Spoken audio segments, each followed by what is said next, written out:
We're back to Feed the Trolls, and we have a very special guest joining us. We have worked very hard to get this gent on this show. My puppy disappointed us and decided to get sick and go to the vet the last time he was supposed to be here.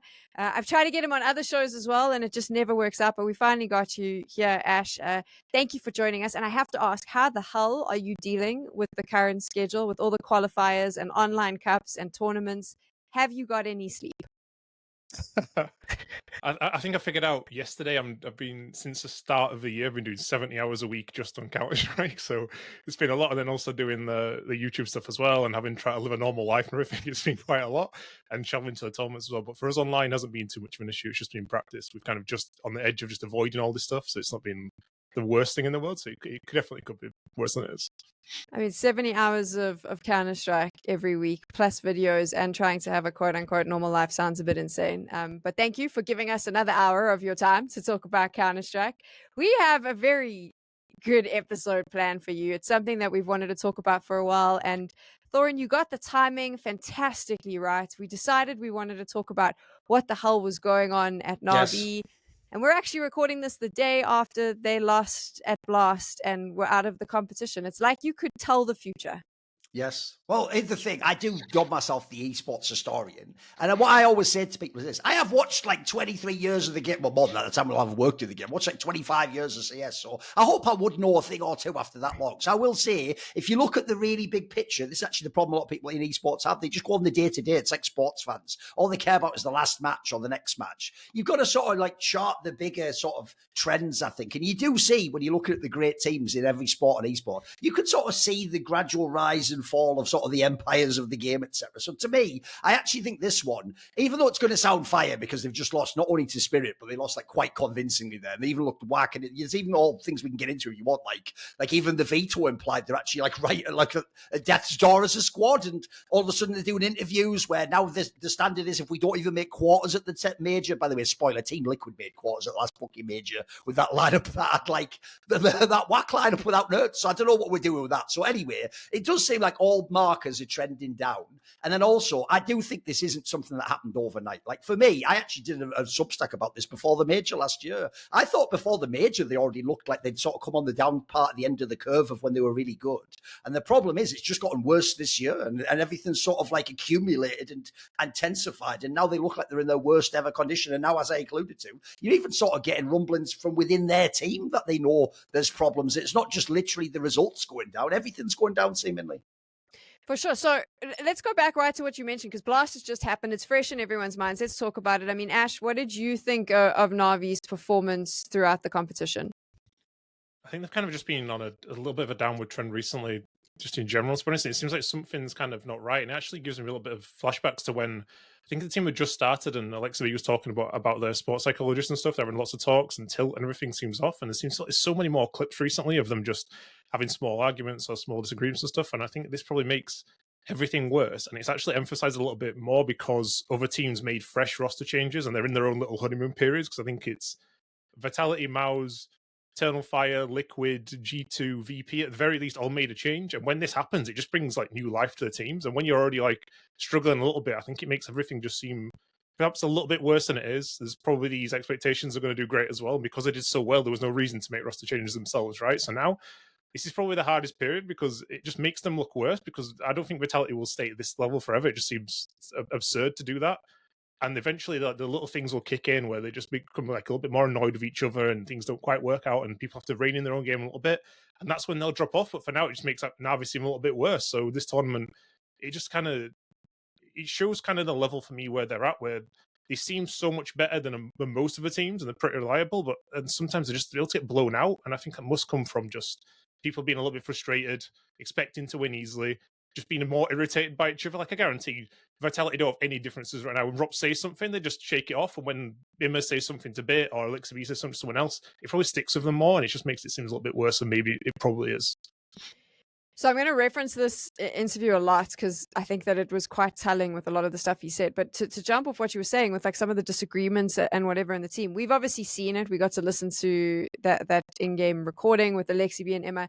But now Blade has done an interview where he goes, no, everyone's just making a mountain out of a molehill. It's not that serious. It doesn't matter. Ooh, okay. Do you think he was just trying to cover it up? Because there's been a couple. I mean, there was an instance with Bits and Emma as well, and he played down everything in this interview. He was like, I just think everyone's trying to find a story that doesn't exist. Do you think that that's just a coach trying to do some damage control, Ash, and say, like, try and get people to not focus and look too deeply at maybe some of the arguments in the team?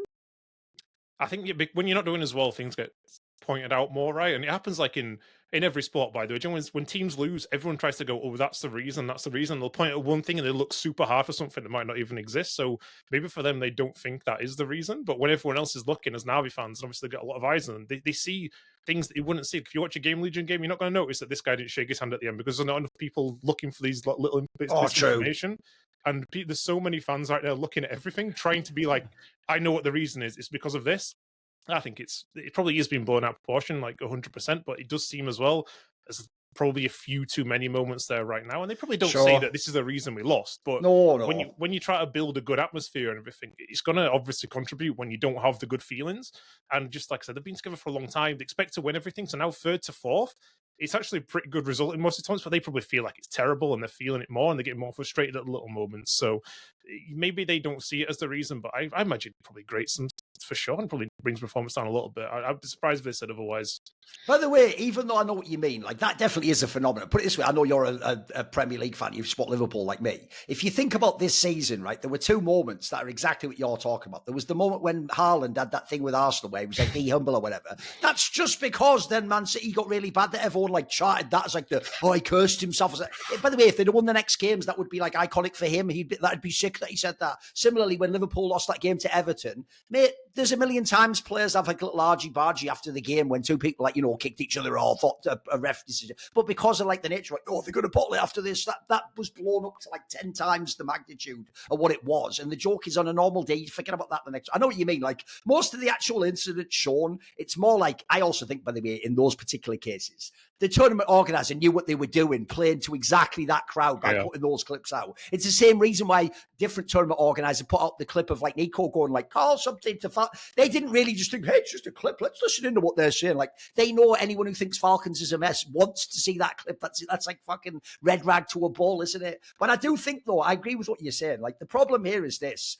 I actually think the Navi topic is really subtle because for me, it's not one obvious thing. Like the obvious thing a fan's going to say is, which player are we changing? That isn't even going to be the fix, mate. Like to me, I actually think you have to ask yourself who Navi was last year and then look at who they are this year. And the biggest problem I have is I actually think what they did last year is going to go down in history as one of like the most incredible stories ever. I don't know how Ash, a team that had no modesty, knows it. They didn't even have a player close to that, mate. They had no one like that. They not only beat all those teams, they were the most consistent team in the world. They actually did do it sort of by committee. By the way, even when I used to say like 3 years ago that FaZe did it by committee, they did it by committee with some of the best players ever. This team, people were becoming great players or top 20 players by doing it in Navi. Like, I think it's incredible what they accomplished. So I think when you have a machine like that, where everything's intricately fitting together and people are doing things like the way I play complements what you do and then complements the collective and the whole becomes better. And then like it bleeds over. Suddenly like our 4th best map's better than it should be.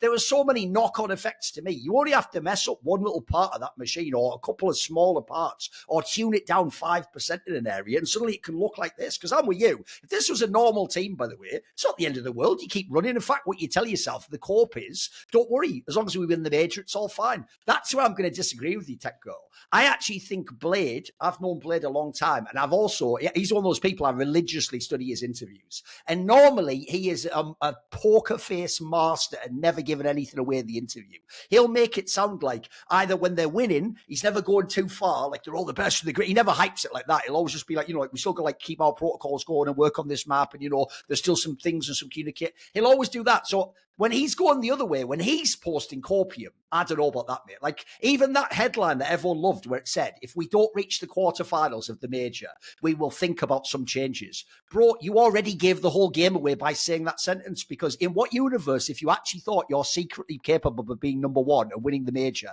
would you ever set expectations? Let's at least make quarters, though. Like, but no, even FaZe lived on the copium last year of like, maybe we just fuck around and win the major. It's all okay, though. So that means Blade is already thinking and imagining a world where he doesn't even make the playoffs of the major. And I'll just throw this out there as well. Even if I agree with what you said, Ash, like aside from the last two tournaments, the results were fine. Semis is okay. But if I look at that, then I'm supposed to, at a minimum, if I think I can win the major. No, I'm sorry, quarters isn't the mark, bro. Semis is the mark if you think you can win the major. That's the minimum acceptable. So even in a way where he sort of set the boundaries of what he now wants us to conceptually think of as NAVI, seemed like he's trying to give people like their last chance. Like he's trying to just go like, this is sort of the last chance. But by the way, you also have to do this, which is, what if they did fuck around to win the major? You can't then all have this come back. So you have to leave like a little bit of wiggle room just in case. But I think he even himself knows that like the writing's on the wall. I actually do agree with you, because I remember speaking to them just before I was in Saudi Arabia, before they actually won the major, and he said to me, give me 3-4 months, we'll win a major. Yeah, there you go. That confident then. Exactly. And now he's going, oh, man, if we don't make the quarterfinals. And I was like, damn, dude, like you really have set the bar. Like you should be aiming to win your NAVI. I want to unpick a lot of that, but I actually just want to go back to what you first spoke about, which was specifically the clip. The little clip where we could see people arguing, and then obviously it got worse with Nico making his line. And this is off on a tangent, but I'm curious about everyone's opinions here. Do you think, because there's obviously this debate happening, should we be releasing those clips with quote? You're asking a bloody active coach right now, by the way, who he has almost no. Listen, you have to ask him to divide himself. What about Ash, not the coach? What does he like to see those clips? Obviously, he's not going to say yes, is he? He's going to go no. Keep it all in the locker room. We should have no clips, right? Come on. Are you gonna? That's why I'm curious though, because I do want to see where you sit. Ash, no clips. I wouldn't say no clip. I'm a firm believer, to be honest, that we have to make like our own sphere of like, if you want to get paid the big money and stuff, we have to contribute towards it, right? And fair enough. You can be willing to put into that ecosystem, right? You've got to give interviews and all this stuff. So as far as that goes, no, as long as it's not like putting you like in a really negative light all of the time. I think, like, for example, I'm not saying like Taz is the greatest coach in the world, but it's just at this point, it doesn't matter what he does. It's like, I think I said it before, it's like the Trent Alexander-Arnold thing. Like, it doesn't matter if he turns into Maldini for the rest of his career. Everyone's going to say he's a bad defender forever. Now, because Taz has just been painted over and over, just a cheerleader, it could just be, like, obviously he's not even been coaching for that long. He could develop into the best coach ever, and it won't matter. People will hate him forever now, right? So I think you have to limit a little bit kind of what you're showing there. It just seemed weird to me sometimes. I don't think I ever see like a Blade sort of timeout thing. Like, I can't imagine that he's talking 30 seconds every single timeout with just tactical stuff. There's just no way, in my opinion. So it just seems strange that they are picking it for some coaches and not the others. I'm not personally against it so much. I think fair enough. If you're getting exploited in it, then probably you're not doing something that great. I don't think that Zonic felt great when he did a attack pause and he's sat there 15 seconds not saying anything. And even afterwards, he tweeted about it as well, right? So it's probably. By the way, though, to be fair, though, I'll give the countervailing point to what you've just said, which is you yourself are also one of the coaches where right now you have the narrative going in your favour. So the joke is, if you did the timeout, you could say the same thing as Taz, Ash, but everyone would interpret it mega generously. Like, here's the joke: if Taz did a timeout and all he said was "get your head in the game," everyone else would go, "What the fuck? He doesn't even do anything. He's just telling them that." If Ash did that, they'd go, "See, he understands the importance of like mental focus in the game too, and that you've got to. It's not just about the tactics. You've got to also like I know what you mean. They just reverse engineer the opinion. It already happened. We played against Thailand. We lost to a full eco USPs, and I took a tack pause. It was my last tack pause of the game, by the way, because it was a third map, and if we won, we'd have gone through, and if not, we'd been 2-1 in trouble. And the score was like 10-7 to them or something, and we were full eco. And I said, guys, I don't want to hear a single word for 30 seconds. Shut up. Don't talk at all. Don't make any noise, and we're going to play after that to mentally reset. And I watched it back, and then they're like, yeah, it was a really good insight. That it's like, that's mental stuff.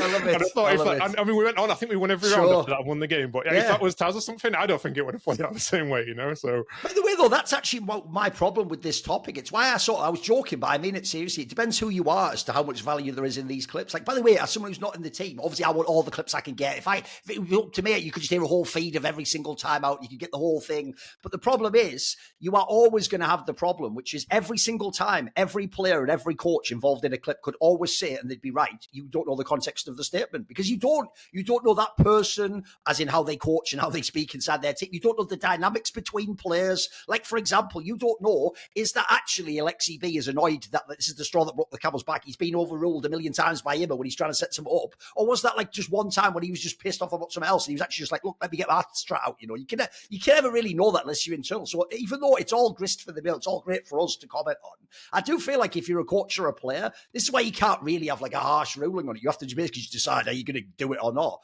because you can't really know until you see the reaction as to whether or not it was okay to have the clip out there, like we're saying, because it really is based on things like what people's preconceptions of the player and the team are and how much they do. Because I agree with you. If you took that same exact statement you said there and we just have Taz saying that when his team's losing 7 to 10 minutes, it's the end of the world. People would be like, no, he's not. No, he's telling them not to even talk in time. Yeah, he would never live that down, would he? You know, I know what you mean. I just think that like there has to be. I can't believe I'm saying this. I wish fans would be a little bit smarter in the way that they handle stuff. Like, wow, that's a nice idea. Okay. Like the clip is entertaining, and obviously, like we're enjoying it, and it is fun to like. I mean, the Falcons one, obviously, everyone wanted to shit all over them, and that was great. And like, it is cool when you hear the two players fighting, and you get super emotional and attached, and that's great. But like, you do have to take a step back and also go like, we all played the bloody game. Surely you've raged at someone in your team that you don't even know that one time because you were frustrated with the way they played or whatever. Like you've also got to like go, okay, cool, this is part of it, as opposed to now it's like this huge thing and Navi's going to break up and Alexi B must be so upset. So I do think that like sometimes the collective fan group maybe like overdoes it, and then it becomes this huge talking point, which made no sense. The whole clip thing made no sense to me, where everyone was very emotionally invested. The same people who will send death threats to these players because they lost like a bet will, and because of the players' performance, were very emotionally invested in the players' well-being and these clips being shared. So yeah, it was interesting, but I wanted Ash's opinion, and he gave me what I was looking for, which is it's fine, we can continue to do this, and Ash will be fine as long as he's still beloved as a coach, right? So we're waiting a year. We're waiting a year. Exactly. If he's in like G2 then, and then he's the one losing, and we'll see if he still agrees with that or not. And then Nick, then some like Modesty character turns to him like, "You shut up!" and all these timeouts, and then he'll see if he's still in on it or not. I already said this to my girlfriend. Well, she's always looking around, going, "Oh, it's lovely. I love all this stuff." And I said, "Yeah, we'll see what happens when the narrative changes." Fair enough. Yeah. Just wait till it happens. True. I always enjoy watching. I think Blade has blamed Kassad for like the shit talking. That was in the interview. He said that he thinks Kassad is the reason players are shit talking each other now on stage or whatever, and that Kassad had something to do with. I don't know how that happened. I loved looking at that, and then I'm giggling hysterically. But I was like, wow, how I would feel exactly like you said, Ash, if the tables turned and I was suddenly being blamed for like the most random shit. But let's talk. I love about the idea, by the way, Blade. This is where we're all just boomers who are out of touch, mate. Just realise it, mate. You're blaming old boomer Kassad from the Balkan region for pro players, checks notes, talking shit. Mate, I don't think they one needed the invitation to do. I don't think the cool guy they're all being influenced by is Kassad. Like, give me a break. I have to find. I want to find it now. I'm quickly searching because I feel like I don't want to like misrepresent. I don't want to misrepresent Kassad. It sounds like and somebody could have said, to be fair. It does sound like it. Yeah, I mean, I'll find it in a little bit, but I think that the question I want to pose now is if we take a look at what Navi was last year, which was this team that no one expected anything from, so much conversation around the fact that they didn't have a superstar, and yet they went on this incredible run and they looked so strong. What was it about that team at that time, Ash, that allowed them to perform the way they did in all of those tournaments? I think first off, they had I think like Blade for me, the coach is so revolutionary with everything. Like for example, I was just literally thinking randomly before I came here that Mirage used to be what used to play in CS:GO, right? And for example, middle and CT side control, what people were doing towards the end, especially Heroic, was they were Molotov behind the boxes in middle, and then they'd wait because the Molotov lasted like 8 seconds, and then Molotov again, and they knew that by the time both Molotovs died, then the top mid smoke dies, and middle's clear, and you can actually play without knowing middle's clear, right? And in CS2, obviously, they shortened the length of the Molotovs, and now you could also, which also was a problem because now you add those times together, 6 seconds, 6 seconds, it's only 12 seconds, and the smoke's 18 seconds. So now in theory, you could Molotov it twice, and the guy could just run out to the boxes still, right? So you couldn't go into a mid cell. Navi spent so long. I watched this over and over, and I tried to do this to my team, which didn't work. It took forever, and I binned it in the end. And what they were doing was they'd start middle, they'd Molotov, they'd break the smoke so that for an extra 1-2 seconds, no one could run to the boxes. They'd Molotov again, and then they'd break the smoke again. So in theory, they cleared the last 4 or 5 seconds where you couldn't get to the boxes by blowing the smoke early, and then no one could be there, and then they knew how to get it clear. And at the same time, they'd have someone dedicated. He would run to A, he'd smoke apps, and then they're going to mid setup. And the guy in window would have a set role, no matter if it was Wonderful, if it was Imma, whoever. They would start, they would Molotov, they'd spam, they'd throw a nade, they'd run around the smoke palace, and they'd run to middle, and they'd just do this setup over and over and over, and they had like ridiculous win rates, right? And they were the only team that were doing that, and now everyone does this, by the way. And this was middle of last year, and every single team plays this way in Mirage, right? And on T-side Ancient, I noticed as well that every T-side team has like a B player, a mid player, whatever, right? They have every position covered. But what Navi did, they had, instead of having a B player, they had like 2 cave players. So that meant that if teams normally push down the B ramp against you, you normally have to help your B player because he's isolated, the bomb's in the door, he has to go back in the door, and you're helping him all the time. What NAVI can do is, because they're already so close together in middle, they've got the A guy and the mid guy taking middle, the two cave guys towards heaven, because they're already there, they see B push, they go, oh, okay, let's just go away then. And they rush straight through down. They don't have this B player stuck with the bomb. And this, again, is another way that just a small tweak for them.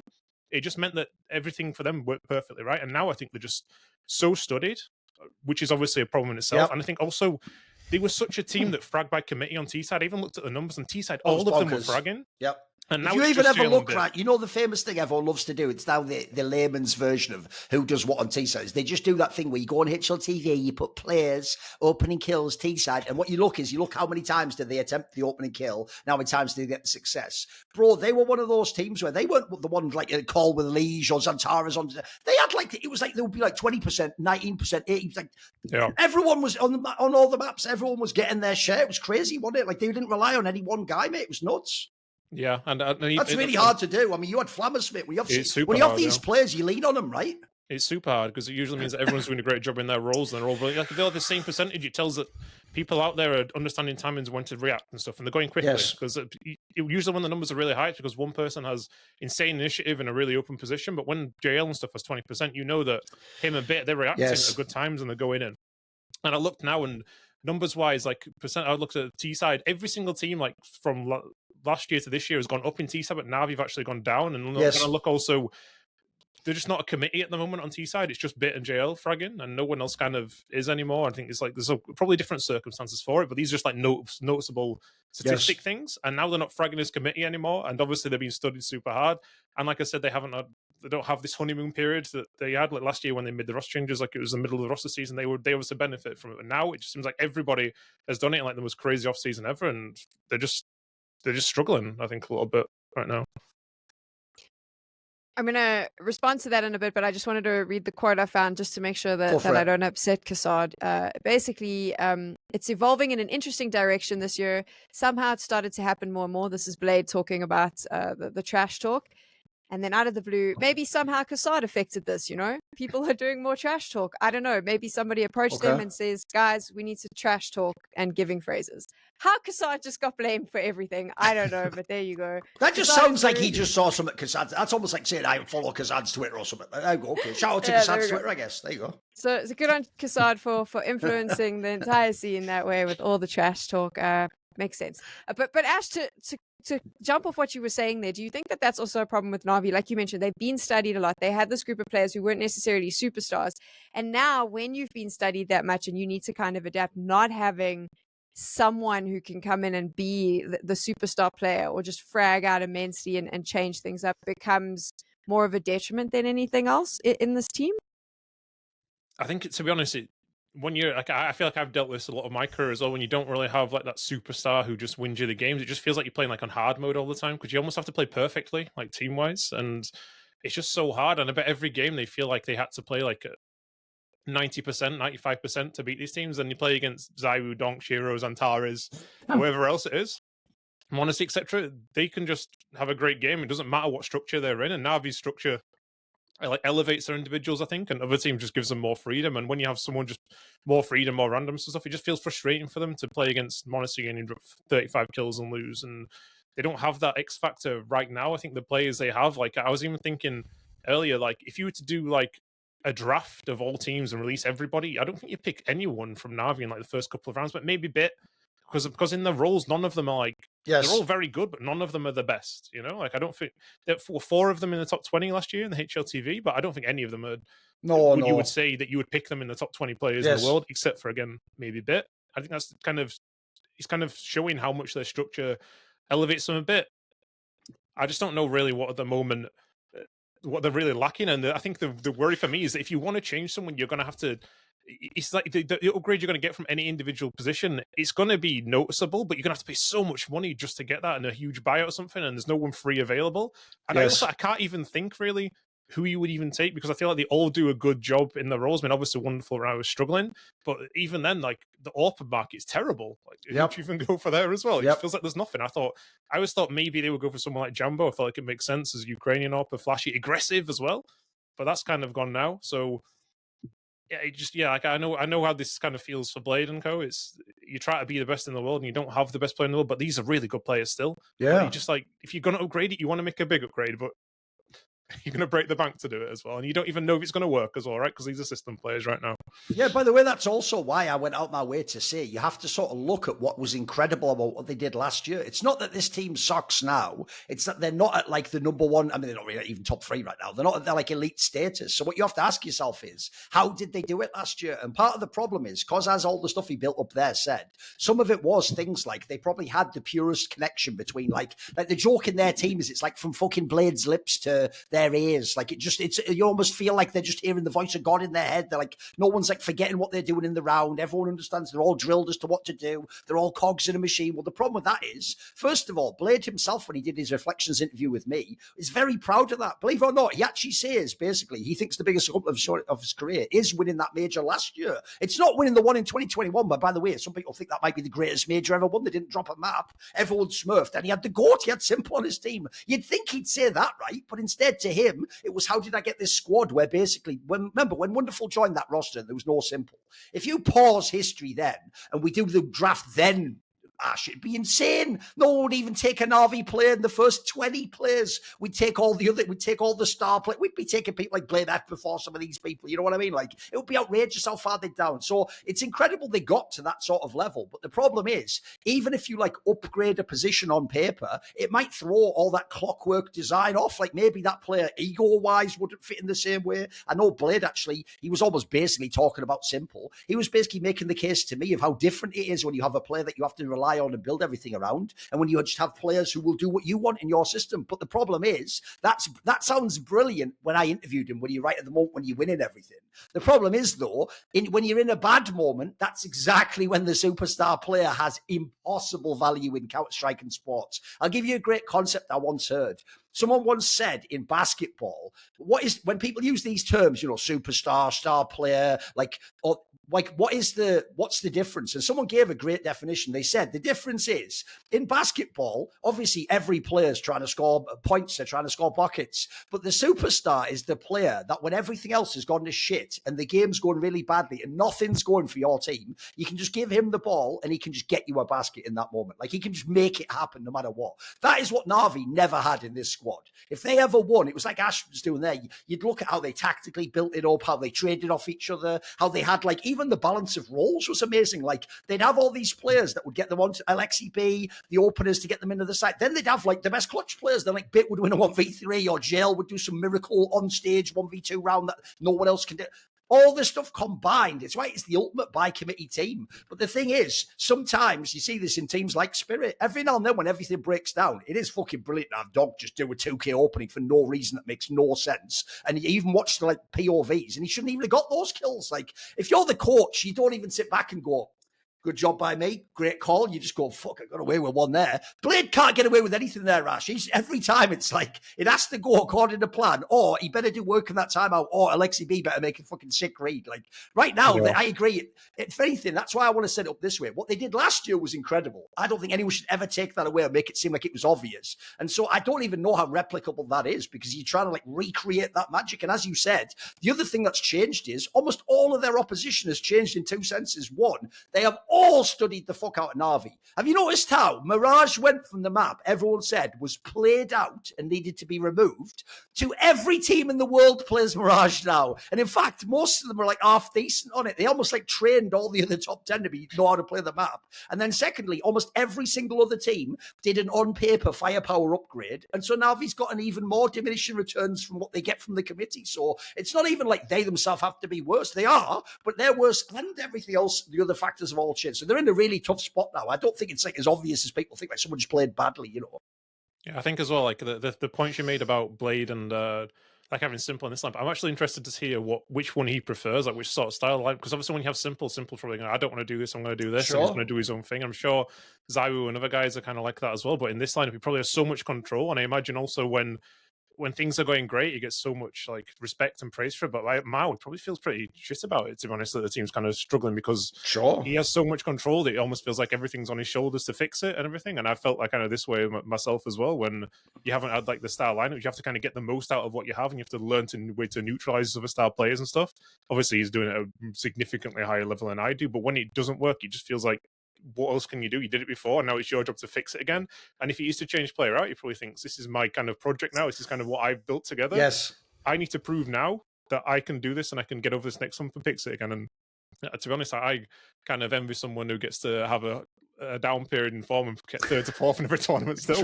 True. Out of this situation. Yeah. But It's not a bad down period, is it? At all? It's not bad at all, no. But I just think it's kind of a. I would be interested to know if he prefers, like, obviously the guys at the best level as they were last year, I would prefer the Navi team where just like, I imagine like as other coaches, like Xtaz, for example, like it's so hard to get any praise unless like Zayu has a terrible tournament, you know, and he's just never going to have a full terrible tournament from start to finish. And the same with Taz and Monacy and stuff and Nico, etc. Like the star players are great to have, but then also it means that how much impact did I really have? How much structure can I put in without limiting my player? Oh, I'll just leave this bit looser and things like this. Instead, when you take players who are kind of a level below, you can put more of your thought into the game and have more of an impact. And right now, he has more of an impact. And the downside is that he doesn't have a donk who runs in and just wins rounds it shouldn't do at Monastery, etc., etc., etc. From a coaching point of view, though, Ash, what would you prefer? I mean, chance to be a fine thing. He's never had a bloody Monastery. Like, you know, let's find out. Tell you what, let's give him a go. You can have Zewu for a year, and then let's see in a year from now if he liked it or not.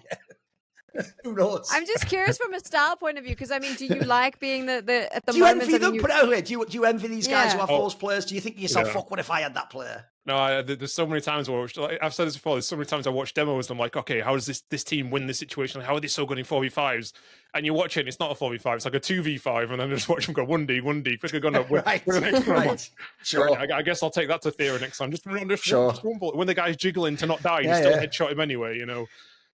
Yeah, I mean, that sometimes makes me envy, but also I do see randomness in it as well. Like, for example, I see Donk, and I think he's by far the best player in the world at the moment, but there's so many times where he does something that looks just unpredictable, and I'm sure Harley doesn't like it, and he dies and they lose rounds, and it's hard to go back and analyze it and be like, okay, yeah, Donk, next time don't do this, because then you're going to limit his game so much, and it feels like you just go, well, I guess this game, Donk, you just didn't have a good game, so we lost.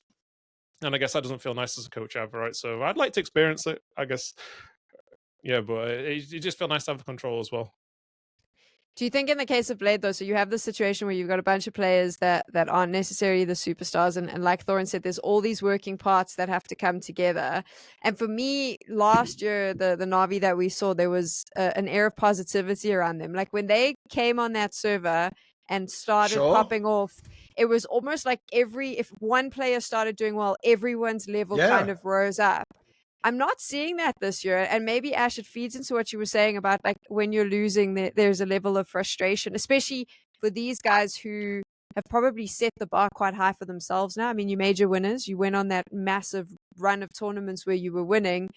The more you lose, the more frustrated you're going to get. So in the same way you were lifting each other up, I presume mentally you're also now bringing each other down in the team every time one person does badly, like we've seen. I mean, we've now heard the arguments, we've seen the instances amongst these players. That can't be easy as a coach to control that as well, where you've got a lot of, I suppose, grumpy guys now sitting in the server. Yeah, it's not the nicest situation to be honest. I think that the hardest part is that you know as a coach that it's like not the biggest deal in the world, but you don't know if they know it, and this can be like the big problem. Like if they have an argument, I know for a fact like it's fine to have an argument and disagreement and stuff, and you should have it, but do they take it personally and they're going to get over it? Is it becoming a big an issue? And that's kind of the concerning part, I think, is that you just don't really know. I think also they are kind of drowning in their own expectations. Like I said, they won two. Was it two? I think they won 2 majors last year. I can't fully remember. They won so many tournaments. No, they were 2 prestige. They went to. No, they didn't. They just won. They only won just one major. Yeah, won one major. They won the major, and then a lot of tournaments after that. Yeah, they won a lot of tournaments. I just feel like it might come back to as well. Is this the normal Navi level we're seeing right now? Is this just them just being a little bit worse, everyone else being a lot better? Because like I said, who are the best teams in the world right now? It's Mouse Sports, who've just brought a Brolin in-game leader. There's no more bigger honeymoon you're going to get than this. And the same with Drops the Vitality. They just took Spinks out, who they had problems with, and that just fixed everything anyway. And obviously Spirit are just kind of they have the donk factor, Shira factor. They're kind of so good. Are they this bad right now? Are they just feeling that they should be doing better, but other teams are in these honeymoon periods and playing better than they probably are? Vitality won't play at this level the whole year. I think they will be the best team this year, but I don't think they'll play this level the whole year. And I think that these things are going to rise frustrations because their egos are so high. And you talked about humbling, you have to humble themselves a little bit, right? And I feel like Navi could be a team that if they stick with it, they work hard, the second half of the year, they could see a lot of success. It's just now they're just being exposed a little bit because they haven't had that freshness. And they've won everything already. It's kind of hard to get that back again. And now they feel very criticized, all the players. I bet nobody on this team feels safe right now, that their position's safe. And this also isn't a good way to get the best out of your players, right? You want everyone feeling good. And right now, they probably don't feel very good. I imagine everyone out there, maybe not bit, probably, would think that, oh, shit, there's a chance I might get replaced very soon. And how can you possibly play your best consistently and have a good atmosphere when it's like this, right? By the way, that's also one of the other downsides, though, about this. This is why it sounds... By the way, the same literally thing happened to FaZe, the other by-committee team, which is the second you're no longer winning, that committee thing then becomes a way that you sort of like mean no one ever gets blamed, because it's like, but we all collect... Hey, we win as a team, we lose as a team. Well, that's great, except if I'm trying to figure out what the problem is, or can I replace someone? So one of the problems you have is the beauty of having superstar players, Spirit probably the most streamlined team in the world, is it's very obvious who's supposed to frack and who's supposed to do what in that team. I can sort of immediately tell. Even just from the scoreboard, I could have a guess at what went wrong in the game. If you look at a NAVI game, like we're saying, Ash, like people are having similar like opening usage, depending on the map, a certain player's supposed to be emphasized. You don't know in the round based on the kills. Was it actually the opening guy fucked up? Did the guy not, like, for example, GL's played like shit the last month and a half. Does he just not win any of the clutches that used to win the round before? Like you said before about you can never know what the coach does. The joke is every G2 coach for the last 3 years was a genius at low buy rounds. They weren't. They had Nico and he had a deagle. He shoots people in the head when they're impossible kills. Like, so it's really hard to diagnose. Like, I look at the team, but it is weird. When I watch Liverpool, Ash, every time they lose, my joke is no matter how they lose, I just go fucking Darwin Núñez, even though that might not even be why, because he's just someone who doesn't get as many goals as he should for a £90 million striker or whatever. So it's an easy angle for me to play him, right? It's really hard to do that on Navi. I know people do it. Like, if they think Wonderful's not a good enough option, they say it's Wonderful. Not always. If they don't like him, they think it's him as not a good enough player. You can do it with every player. It's the problem. It sort of means it's like whack-a-mole. Every time you press down over here, it pops up over here, so you can never really diagnose it. And then secondly, I think the expectation thing you said is enormous, because they weren't sort of supposed to be number one, but they were number one then for so long, and they were actually like an all-time great team. They were every event. Like, a bad event used to literally be second place. Like, that was the level they were at, which, by the way, that's the kind of rarefied air, like the like 5 best teams to ever play Counter-Strike were at. Never mind like normal number one teams even. Even being number ones that you win the odd tournament, you come third at the next one. You know, you just have the ranking over 3 months. So I don't think, one, it's reasonable to expect anyone to maintain that. But the other problem is, when you accomplish that, like you're saying, Sam, and it's like you're like the plucky underdogs that were never supposed to do it, of course you're going to have this amazing goodwill within the team. And you're going to feel like, oh, all I have to do is do my bit, and then he does his part, and then, oh, together, yeah, this is real team spirit. The problem is when it goes downhill the next year, first of all, your expectations now is we are supposed to be the best team. In fact, some of those players, they won't agree with us, mate. They will think at the end of the year, no, I got that HLTV top 20 placing because that's who I really am. Finally, the world sees who I am as a player. I am one of the best players in the world. So they also have the sense that they should be on top. It's like, I remember the best example of this was at the end of CSGO. Remember Heroic went from like the team we all pulled for, Tyra Banks meme, when they were in the quarters, like, oh, I hope they make a final. So then they were in all those finals and they weren't winning. And then we all said they're all chokers, right? And then they started doing those things in interviews I hate, where they go, you know, it's a lot easier being the underdog than being the favorite. It's like, yeah, but that's the point is, if you want to be the underdog, mate, then forget us praising you. You're just going to have to be the 8th best team. If you want to actually be like a lock for top 3 in the world, we're going to expect you to win tournaments and have an excellent level of performance. And that is actually a psychological burden that comes with being on top. And unfortunately, that's another thing I'll have to give credit to the greatest players in the world. They have to be able to carry that burden. If they don't, by the way, we all scrutinize the fuck out of them, the coaches, the teams, the star players. So I think Navi's also realizing, like, that sort of finally caught up to them. Now we're actually treating them like presumably they wanted to be treated. Like, they are the best team and the best players, and they should win every tournament. Like, that's a really hard burden to carry. A hard burden to carry. And Blade in this interview was talking a lot about the fact that they're dealing with that. They've got teams watching their every move. I mean, Ash brought it up, analyzing them nonstop. So now someone even did that thing where I saw the last event, someone took a screenshot where one of the NAVI pages, this actually happened for real, when it was like too much on camera, someone took a screenshot and like actual internet wizards like they all are, they like fucking analyze, enhance, and they actually got all the strats. Look, you didn't get anything from it, idiots. It was all the strats like Vitality fountain or Yeah. something, you know, like shit you can't interpret. But that's how obsessed even fans are, Tech Girl, with the idea that like on the page it says like something like up, down, left, right, press shift twice and you spawn inside their base. Like people thought that was like the secret magical formula. Like that's how obsessed we all are with the whatever the fuck's on those pieces of paper. I've always said the joke is I always thought it should only actually be page one, like every team ash. That's like, you know, do the closer after you hit the window room. But I always thought the other pages should always have just been like ipsorum, like, you know, like that fucking Latin, like filling. Because why not just make them believe, Blade, that you've got 15 pages for every map? Just do it, mate. It's the mental game. That's what he's playing Yeah, at. of Let everyone course. think that there's like an entire strap. I'd even do that shit. I'm surprised he hasn't thought this. I'd even do this, Sam. I'd like leave my tournament every one time and accidentally leave one of the pages there on the thing, you know, with all like a bunch of strats and stuff. And that's like my bait for the opponent that I'm going to play in the semis. Blade hasn't. He's just coaching bloody CS, mate. Get on my level. Hit me up. We'll do some anime shit, mate. We need some Death Note level thinking here, mate. But this is my thing, right? So like you said, the zooming in, the obsession with whatever's in Blade's playbook, and now you've got like all these teams constantly getting their analysts to look at what you're doing, to figure you out, to shut you down, and you've got to constantly adapt while you're still traveling. And I mean, this is something that he's spoken about as well. So I'm curious, Ash, as to what you think, because he wants to be one of the teams with a 7 map pool. Like that's where his new goal is. He mentions it specifically. Okay. He says might want to get important. over 3 first, mate, but whatever. Well, Love this you, is Blade. my thing. So I was like, is this a good strategy for them? Going stuff from we tried this before last year, 7 map pool, and we kind of used it as a way to just one map we wouldn't play it. Really, we would avoid it as much as possible. But if no one else banned it, we would just pick it, or we just would never ban it, and we just use it to our advantage. I imagine they'll probably have it the same kind of way, but there were so many drawbacks to it, to be honest, that it just felt like a waste of time. Like I remember some of the players were saying that they just feel like by the time we've practiced everything in a week, there's not enough time. You just don't have the reps to practice the things you want to do, and you're just like, oh yeah, this strat, oh yeah, I do this, oh yeah, and stuff like this, and it becomes even worse because you divide your time up by like 6 maps, and also the fact that some maps just aren't being played. For example, like Train, you're putting basically 5 maps over a week.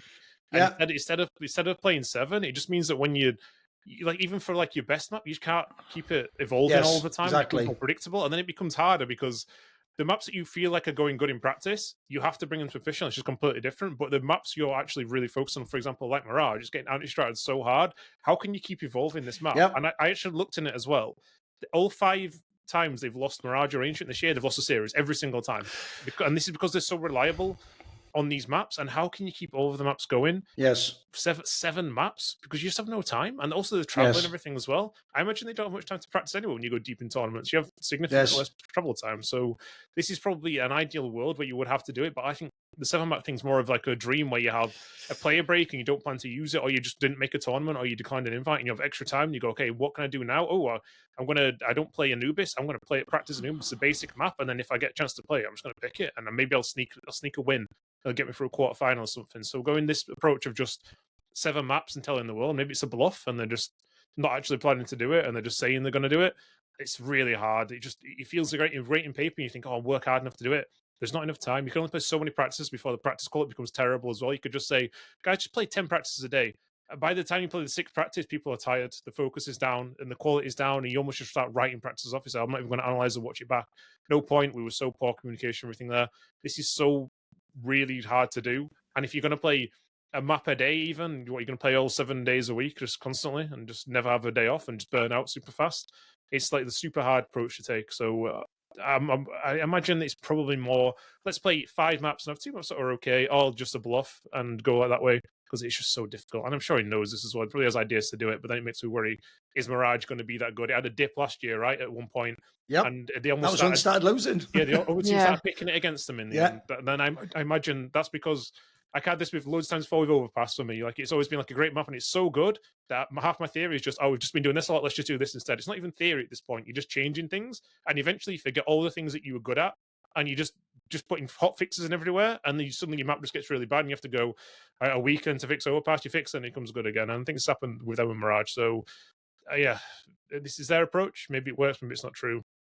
I even think that's also something of like an omen that they know that the team has fundamental issues within either the lineup or the way they play. Because last year, here's another thing that is actually incredible to me that they were this close to having an era, is, bro, they had one of the weakest map pools I've ever seen of an all-time great team. Like, even last year, they had the most predictable veto in Counter-Strike. That wasn't the case back in the day. The whole point back in the day was if you were like the great teams, the Fnatic, the Astralises, even actually FaZe, you could pivot in the map pool, you could go all over that. If that's even a part of how you kept your edge. What NAVI used to do basically was just like run the same map pool every single time and just be better on 1.5 of the maps. That's how they'd win every series. And that would get them over the line against everyone except basically the teams that had like the perfect veto into them. That's why I always thought last year what actually saved NAVI a little bit is they very rarely ever did play Vitality. Vitality had an awesome veto into them. I think they only played them at Cologne or something, or like twice in the whole year or something. So they also just got some bracket luck. So if you look at that, well, if it was awesome last year and you were able to be stubborn and make it work, why pivot and now suddenly you're going to try and be the map pool masters?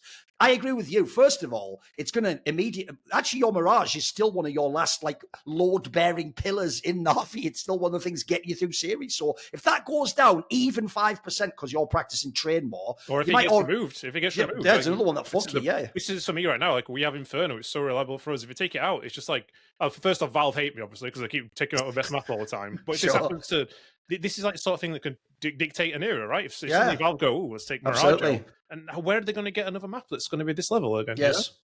And I agree with you as well. The part people don't realize as well is, like, that last point, you made a very shrewd one. I'll give you an example. The obvious one right now is train, right? Because in theory, the other reason to practice it is to try and force the other team that also vetoes it to have to veto it so you get the extra ban, right? But what people are missing is, that means I just practiced it a whole bunch, my 6th or 7th best map, and now I'm not going to play that map. Like, listen, that's like nice for the coach to go, haha, like Yu-Gi-Oh! You have activated my trap card. The player's not going to vibe with that. Like, oh, we put all that practice in for nothing. And now what? We're losing 2 extra Mirage games. Like, that's a really hard like calculus to sort of resolve, mate.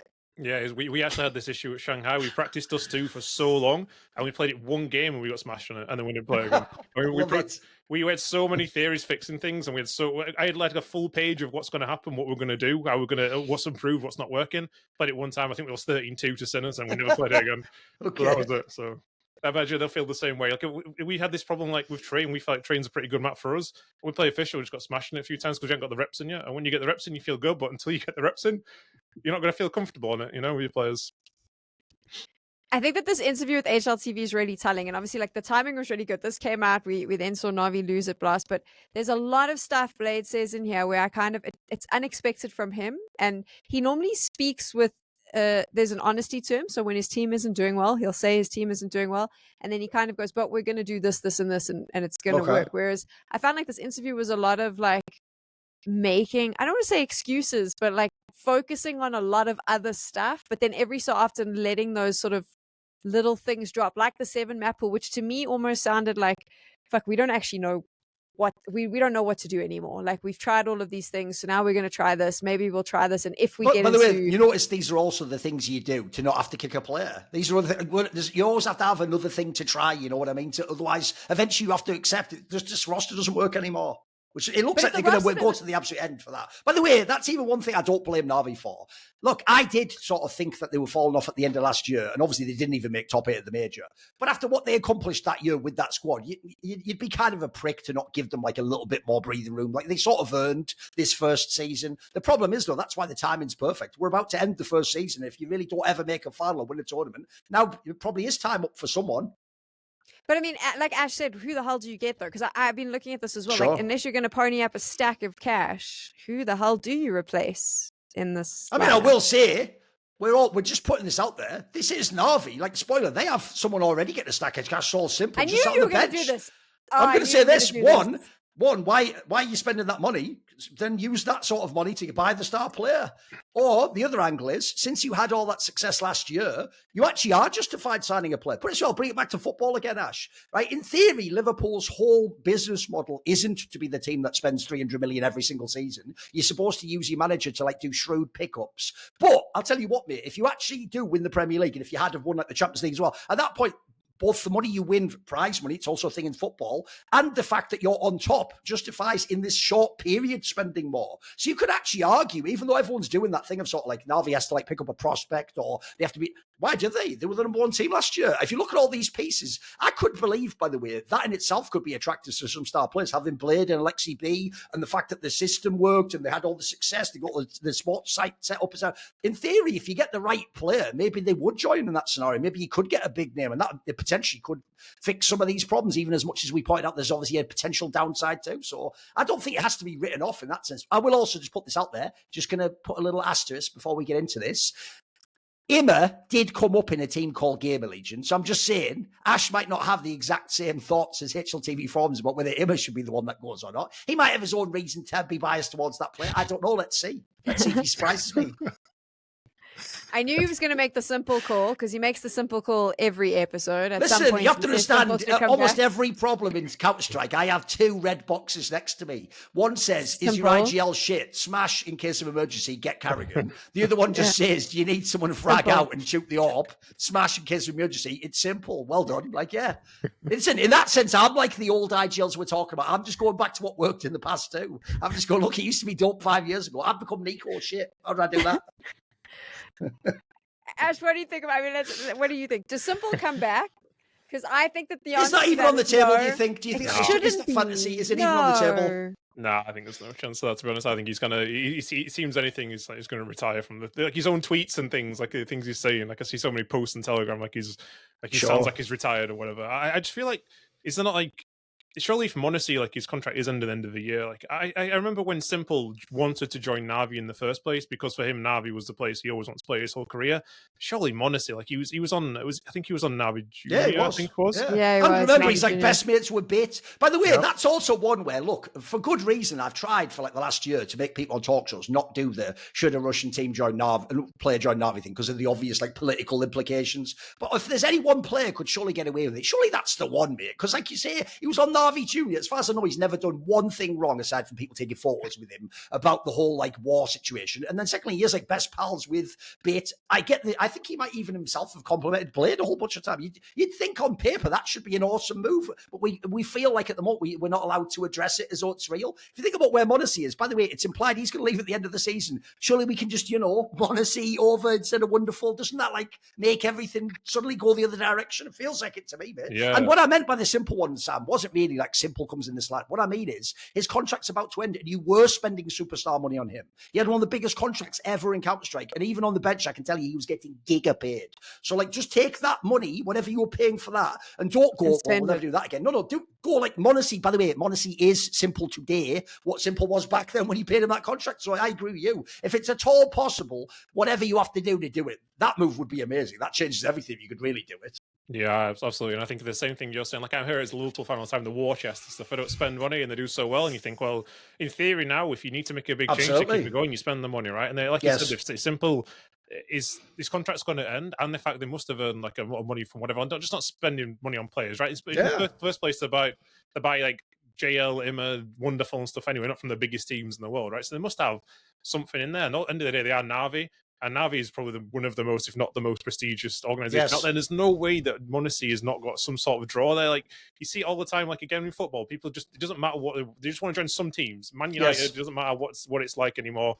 They'll just want to join there and that's all they've got their heart set on. And he's no way he wasn't looking at Simple. I refuse to believe he didn't want to be Simple. And this is an opportunity to do it and work with Blade. And Navi, like for me, they're screaming out for an aggressive rifle who picks up an AWP and wants to do things. I think with that initiative, it seems like it just feels like the obvious one to go to, especially when you actually look at where could he go.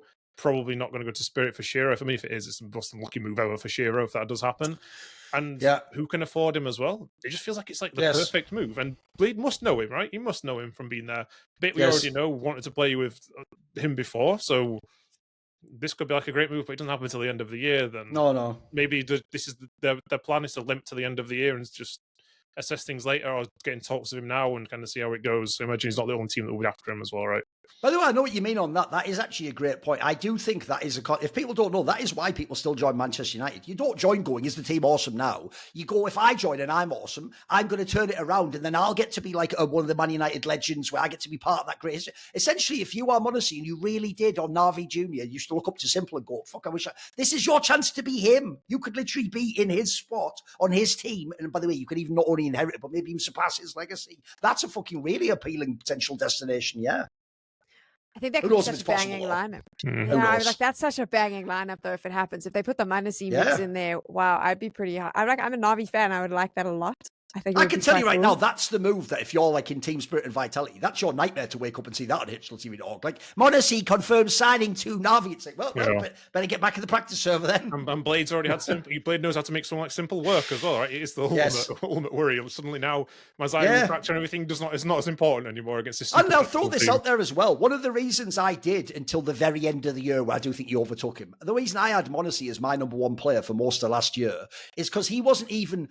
I'm going to do a just here because you can't just this, but he wasn't just fragging out of his mind. By the way, try doing that. There's no just to that, but he wasn't just fragging. Like, he wasn't some brainless fragger, mate, that you use like a turret as an AWP, like stand there and shoot him. He also has like a sort of like a game sense that reminds me of Simple, where people always underestimate about that Simple. Simple was like a mini IGL for his role. He could clearly like read what he was supposed to do in the round. He could make like interesting adaptations. You could tell he didn't just take the communication of the IGL and do whatever he was told. He would sort of tweak it a bit. Monassi has that, bro. He has like a cerebral aspect to himself as a star player. I think it's really impressive. I don't think actually, look, I think Zebu's amazing at the game, but I don't think he has that capacity as much. I think he is more of a follower and he's directed by his coach and his IGL, you know. Yeah, I have the same feeling about him as well. I think the same for him and Zebu. I think Zebu, you put him somewhere, he kills everyone. Monassi he does the same thing, but I think he puts himself there, and he's the kind of guy, if you put him behind 2 smoke grenades, he doesn't turn around and ask his coach after the game, go, what can I do better? He just instantly is running through, knowing where the Molotov's going to be, placing it so he's like edging between the smoke and the Molotov, getting a kill and running out again. He doesn't even, like, I imagine he thinks so hard, and he goes on the server and thinks about these things, but he just does it all so instinctively, and it's like the kind of thing I'm trying to teach like my AWP Slen to do as well. His decisiveness is crazy, isn't it? It just makes the snap decision, He can even like not be in the great position and still get a couple of kills, but when he is in the best position, you almost like expect him to do like a magic 3K or something and survive and get out of there. Like, it's like kind of his expectation at this point. And when trust me out, you join the server and try and like on a Mirage execute, play triple with an AWP, you try and get 3 kills, I swear to God, you'll almost never do. You'll eat a flash at some point, someone will be holding, you won't be fast enough, you'll get clear, you get spammed. You put him there and it just feels like he's just playing a different game. And I have that feeling kind of with Zayu, but I feel like Zayu, you tell him to go there. That's the kind of feeling I get with him, and he just does it. Honestly, I feel like he goes, I think we're going to come here this round, we're going to do this. Or he's in the position, he just goes, yeah, I'm running through, I'm just going to get this kill. And he gets like the maximum out of it all the time. You can just rely on him so hard, and it just feels like it's from game sense when I'm watching him. And in clutches as well, like that's usually when game sense just shines, right? And he's one of the best, like without a doubt, in clutches as well. By the way, we're not also just doing a pipe dream here, Sam. Like, I'm not picking that just because I'm cheating and I'm just saying, sign one of Dog Zebu with Monassi. And by the way, Monassi's the only one that's available right now of those 3. There's also another valid reason as to why you do that, which is one, even though I was never on the hater train, I actually think there's times where people were too harsh and wonderful. Like, if you can even look at some of his numbers and they weren't as bad as people made out. But I will say he was the guy where, one, you can literally see on his face that he's not that confident a player and that he does get down on himself in a way that normally isn't the case for like star AWPers. And then 2, he was one of the players for me where if you put him into like a big final, he would sometimes have like what looked like nerve issues, or like actually what we're talking about in this scenario, he would look like he needed direction, or he didn't know, am I allowed to move from my lines here, as it were, you know. So if you were going to pick someone to remove, he is unfortunately one of the easier ones, and he does at the end of the day, he has the big green. Unfortunately, you know, I don't care how many people construct a narrative that someone is a support AWPer. I don't believe that exists. Like, I think that's just a really nice set of teammates creating a narrative to allow someone to not be that good at one of the most impactful roles in the game. Like, if you are on the AWPer, and by the way, when I say, look, we do it by committee, that almost suggests you're not one of the best AWPers in the world, mate. Because if you were, it wouldn't be a committee anymore. It'd just be you plus whoever else the really other good rifler was. So, unfortunately, the wonderful one feels just, if you can get the right AWPer, it just feels like the more obvious move to make, you know? I also love the idea that Blade knows he knows how to deal with a player like Munisi, but he gets like all the positives that he got out of Simple minus the headaches, because Munisi doesn't have that attitude of like telling his entire team how shit they are and that they should, Yet. go end themselves. Yes. End themselves. We'll So, see. like, Give him another year with Snacks and Taz. We'll see. I just feel like Blade deserves that. Blade deserves the superstar without the headaches that he has to babysit. Okay, so final thoughts, and I just want to bring up this quote because I actually saw some chatter about it on X, and I think it's a super fascinating conversation. So I'd love both of you to weigh in before we end this. One of the things that Blade said, I'm gonna read the quote directly. He said, nowadays there's a huge game changer like Skybox EDGE. I'm sorry, Anders, that we're going into this, where you can very quickly analyze a lot of things that teams did versus you. And I think this for sure should be blocked by Valve. I love it. Oh, by the way, I love the idea one of the original CS boomers from like 2003. It's like, these bloody kids with all their tech, they should have to have a notepad and pen like me. Like, come on, Blade. Come on, mate. Come on. You can't halt the progress of technology, mate. Come on. I was so like taken, and I've seen the conversation. I think Pimp has done a great job marketing his own product off this, which has been great. But thoughts on this? Do you think that this is Blade just being? I think sometimes Blade's humor is like. Oh, you think it's dry humor, right? Okay, it could be a bit of dry humor, or do you think he legitimately thinks these things should be banned and everyone should go back to, like you said, the no pad and pen, no extra help, Thorin? The problem with that is, like, you can't really ban these things, mate. Like, in private, they could use it at home anyway, couldn't they? And also, like, what does it mean by ban it? No one's using this, like, actually while they're stood behind. You use it in the hotel room or something, So first of all, I don't think functionally you could ban the use of this. Like, people could always essentially, like, use this parser for a demo and get all the pistols and find all. You can already do that. So unfortunately, once that Pandora's box is open, it's open and everyone can use it. But then also, the other thing is, again, you have to ask who's saying this. If it really is Blade, who we're all hailing as like the giga genius who figured out, well then yeah, he's the person who should want it to be as hard as possible, as much manual labor to do all the coaching things, because then he gets to win from that. The worst thing for him is the idea that if you're, I'll just say it this way to not diss the guy. If you're Broland's coach, it doesn't matter how good an IGL coach you are. You do have a way to sort of quickly bridge the gap from the team that has all the experience and all the build-up stuff on you, because you can quickly like figure out what they do with the scouting report sort of. But I don't think it's even possible to go back on that sort of thing. Like it's just here now, isn't it? How would you? I don't even know. Like I say, how would you even function? How you block it? Yeah, what does he mean by that?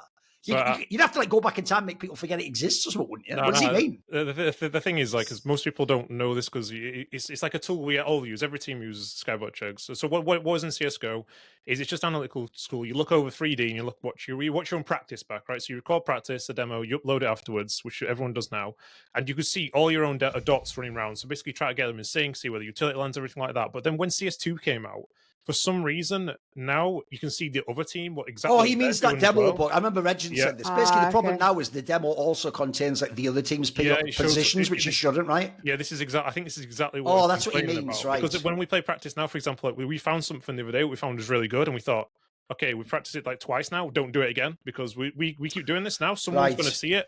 And the first thing, like, there's so many times where I've thought something new, and then before we even got to use it on official, I've seen another team use it because we played in practice and have stolen it already. And this is the problem, because like I could watch a demo if I want to. I could play against like Mouse Sports, and I could be like, oh, how do they play on this site or whatever? And go, actually, the best way to watch it, not in a demo, watch it against us and see what they did, and watch all these things now, like, oh, I could steal this setup or this new position or this new flag, these setups and stuff. And this is just from practice. And this, in my opinion, I think he's right in this sense, because you want to take the things that you're practicing, your new ideas, and show them in official. You don't want to take your new things in practice and everyone's using them before you've even a chance to use it, right? Because, for example, if you're trying to change the meta and everything, you don't even like get the credit of doing it. You don't get like any of the rewards of doing anything, because it's already out of meta before you even play in official, because everyone's already doing it. In the ideal world, you would have a new idea, you would take it to the official, you would win like 4 or 5 games, and everyone go, ooh, what's going to happen here? How are these guys so good? Instead, you play practice, you smash your team, and then they go, okay, what happened there? What were they doing so good? You watch it, and then you play a game before them, and now suddenly you set the meta, and you've got it, and now everyone's watching your demos, and they fixed it before you even got a chance to play. And I think this is in this sense, I have to agree with him. I think it's stupid. Oh, that's more like in that case. If that case, maybe you misspoke. It's less Skybox. It's more just fix the demos so they're like in CS:GO. I know what you mean. By the way, I'll give you a quick example. This is actually something that was once in the online era a minor drama about. Where what happened is, if you remember, Yanko used to coach FaZe, and at the time there was a scandal that said that Forza, who was coached by LMBT at the time, used to actually do the thing where if you joined their practice server, they'd have someone that looked like they were just like a person, just he's just chilling, watching, and they were just recording the demo. And essentially they were getting this effect, but at a time when no one else had that. Everyone else just had your demos and you could only look at your POV. Essentially, that's more like a Valve thing to me. I thought he meant like they should just ban, no one's allowed to have Skybox or something like that. Like Skybox, if anything, is just taking this problem. You could, if you fix the demos to be like CS:GO, it sounds like that should be fixed anyway, mate. It sounds like that shouldn't exist. Yeah, I know what you mean. There already was the cat and mouse game of when you get the new thing, it's going to get eventually figured out. And if it's awesome, everyone else has it. But I know what you mean. The idea they have it from a scrim is absurd. I mean, at that point in time, you're not even getting the upside of it, are you? Like, you need at least to get like the short-term edge. Yeah, it feels like you're not even. It's almost like no point of even trying new things when you play practice. Like the idea of practice is to try new things, right? Yes. The thing is, well, it's not a problem that it needs blocking. It's the fact that it was good in CS:GO and it worked. Yes. And now, for some reason, CS2 it doesn't, and everyone just got like it felt to me genuine like we were cheating. It was like an ethical thing to go. Do we even watch this now? Do I look at the other team and stuff? But it's only, like I said, it is only 3D. Sorry, it is only an overview. It isn't like the full demo. Yeah, that's true. You record it in the game, like what Forza were doing. They're recording the demos. Then, if they want to go watch a POV, that's even more P. Yeah, they could just go. They could just go watch Nico play Connector a whole game of Mirage, and this is completely different to watching a little dot go around and throw a smoke. What I love there's the naivety of Ash. You can tell he's still young in the industry. So he was going, should we even be doing this? I can tell you, some people were never thinking that 1 second. They were never thinking about that. They were in there like just watching it all. And then also, I just love the idea as well. Like you're right, that is the obvious build-up. Is like the idea that like in a scrim, you can't even in a scrim test something now to know if it's good. Well, you're supposed to know if it even works. It does defy the whole point of scrimming at that point.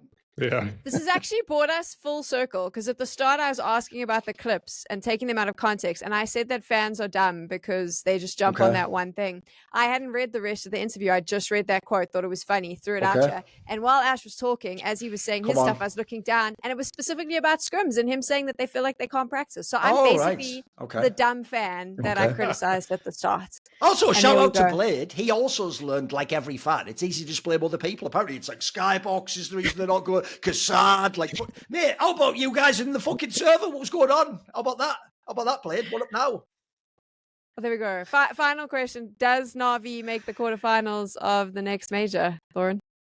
The problem with that is, like I said, bloody that shit team Liquid like the quarters of last minute. So the reason why I say to me that's the ultimate admission that he knows they're in deep shit is because, bro, why are you even thinking about a world where you don't even make the playoffs? Like that wasn't even on my thing was like, I wouldn't even have said quarters is that. I would have said minimum semis.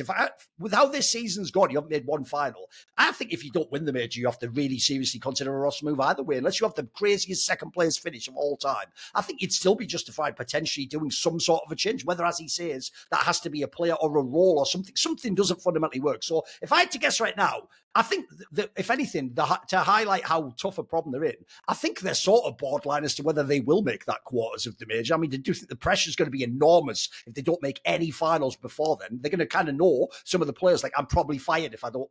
Like you say, everyone except Bit, who at the moment has like the protection of being the two-time winner in the Ukrainian and all that jazz. Everyone else, even Alexi B, as it was alluded to in some of the rumors, everyone probably does have to be on their P's and Q's. So I'd say they're right on the board. I'd say they probably do make the quarters. I think they're good enough to do that. They're a top 8 team in the world. The problem I have is I don't think they'll make much impact beyond that. Like I have to say, if you ask me, gun to my head, I'm not in NAVI. I don't know what they're changing. It doesn't look to me like this lineup will win a Counter-Strike tournament again, unfortunately.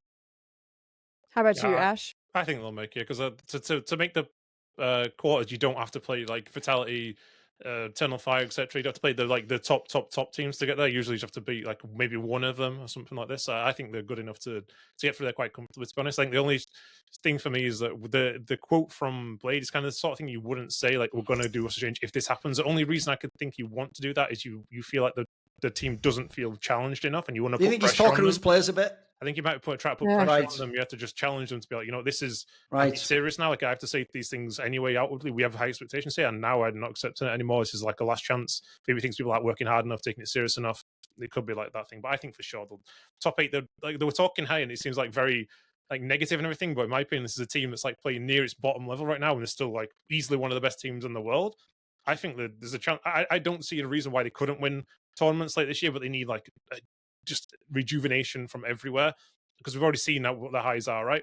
And teams will drop off a little bit. So I could see this working like 100%. You can let us know in the comments what you think about NAVI and whether they'll make the quarterfinals if a roster change is imminent, and we'll be back soon with another episode.